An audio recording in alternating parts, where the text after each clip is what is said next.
Tanah air, ku tidak kulupakan, kan terkenang selama hidupku. Biarpun saya pergi jauh, tidak akan hilang dari kalbu.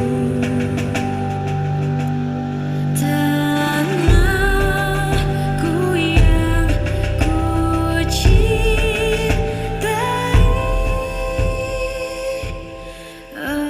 engkau ku hargai.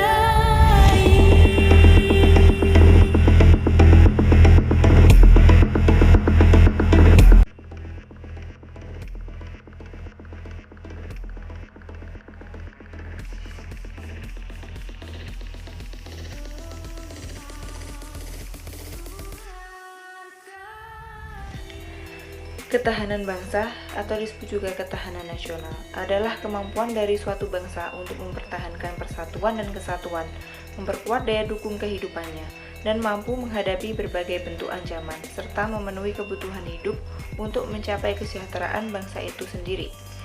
Secara etimologi, ketahanan berarti mampu, tahan, dan kuat menghadapi segala bentuk tantangan dan ancaman yang ada, guna menjamin kelangsungan hidupnya. Sementara itu, nasional berasal dari kata nation, yang memiliki arti bangsa sebagai pengertian politik. Wajah dari ketahanan nasional itu ada 3. Yang pertama, ketahanan nasional sebagai konsepsi atau doktrin. Yang kedua, ketahanan nasional sebagai strategi, cara, atau pendekatan. Dan yang terakhir, ketahanan nasional sebagai kondisi ketahanan. Selanjutnya, ada dimensi dan ketahanan nasional berlapis. Berdasarkan aspek nasional, ketahanan negara dibagi menjadi 5, yaitu yang pertama ketahanan ideologi, yang kedua ketahanan politik, yang ketiga ketahanan ekonomi, yang keempat ketahanan sosial dan budaya, dan yang kelima ketahanan pertahanan dan keamanan. Selanjutnya, setelah adanya aspek ketahanan negara, maka perlu adanya perwujudan dari ketahanan negara tersebut, yaitu berupa bela negara. Bela negara sendiri dibagi menjadi 2, yaitu bela negara secara fisik dan bela negara secara non-fisik. Lalu selanjutnya saya akan menyampaikan tentang mananya alasan mengapa diperlukan ketahanan nasional dan bela negara. Ketahanan nasional dan bela negara diperlukan bukan hanya sebagai konsepsi politik saja, melainkan sebagai kebutuhan yang diperlukan dalam menunjang keberhasilan tugas pokok pemerintahan. Ketahanan nasional mempunyai 3 fungsi.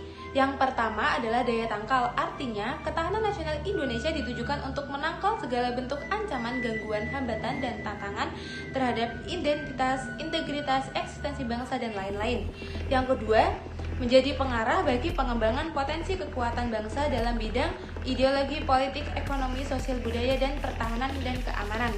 Yang terakhir, menjadi pengarah dalam menyatukan pola pikir, pola tindak, dan cara kerja yang ditujukan untuk mencapai tujuan nasional Indonesia, yaitu mewujudkan masyarakat yang adil dan makmur.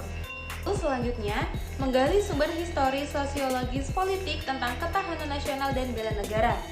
Terbentuknya negara Indonesia dilatar belakangi oleh perjuangan pejuang seluruh bangsa. Sudah sejak lama Indonesia itu menjadi incaran banyak negara karena potensinya yang sangat besar dapat dilihat dari wilayahnya yang sangat luas dan kekayaan alam yang sangat banyak.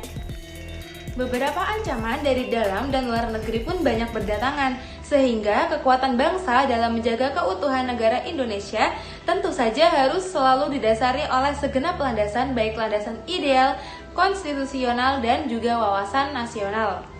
Yang selanjutnya adalah dinamika dan tantangan ketahanan nasional dan bela negara. Sejarah telah membuktikan kepada kita bahwa negara kita telah mampu menghadapi berbagai macam ancaman sehingga kita tetap berada dalam satu kesatuan negara kesatuan Republik Indonesia. Contoh ancaman yang pernah terjadi di Indonesia adalah krisis ekonomi pada tahun 1998 dan ancaman komunisme pada tahun 1965. Beberapa bidang yang senantiasa memiliki tantangan dalam dinamika kehidupan bangsa ini adalah seperti bidang ekonomi, politik, sosial budaya, dan pertahanan dan keamanan. Yang selanjutnya adalah esensi dan urgensi ketahanan nasional. Esensi dari ketahanan nasional adalah kemampuan suatu negara untuk menangkal dan mengatasi berbagai tantangan yang ada yang semakin meluas dan kompleks. Ada 3 cara pandang dalam melihat ketahanan nasional di Indonesia, yaitu sebagai konsepsi, kondisi, dan doktrin. Ketiganya saling berikatan karena diikat oleh 8 gatra atau astagatra. Astagatra terdiri dari trigatra alamiah dan 5 atau panca gatra sosial. Trigatra alamiah yaitu gatra letak dan keadaan geografi, gatra keadaan dan kekayaan alam, gatra keadaan dan kemampuan penduduk. Sedangkan pancagatra terdiri dari gatra ideologi, gatra politik, gatra ekonomi, gatra sosial dan budaya, serta gatra pertahanan dan keamanan. Materi selanjutnya yang akan dibahas adalah mengenai esensi dan urgensi bela negara. Bela negara merupakan salah satu upaya untuk meningkatkan dan mempertahankan ketahanan nasional. Bela negara ini terbagi menjadi 2, yakni bela negara fisik atau militer dan bela negara non-fisik atau non-militer. Yang pertama, bela negara fisik. Bela negara fisik menurut UU Nomor 3 Tahun 2002 dapat dilakukan dengan menjadi anggota Tentara Indonesia maupun mengikuti program kemiliteran seperti program Rakyat Terlatih atau RATI. Program ini memiliki 4 fungsi umum.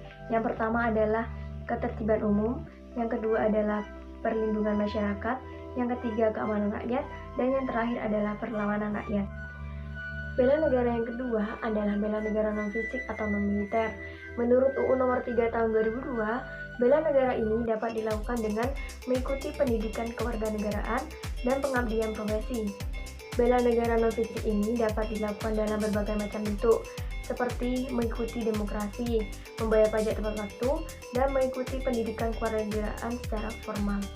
Dengan ini, bela negara non-fisik merupakan salah satu upaya untuk mempertahankan kesatuan negara Republik Indonesia dengan cara meningkatkan kesadaran akan berbangsa dan bernegara, menanamkan rasa cinta terhadap tanah air, dan berperan aktif dalam memajukan bangsa dan negara.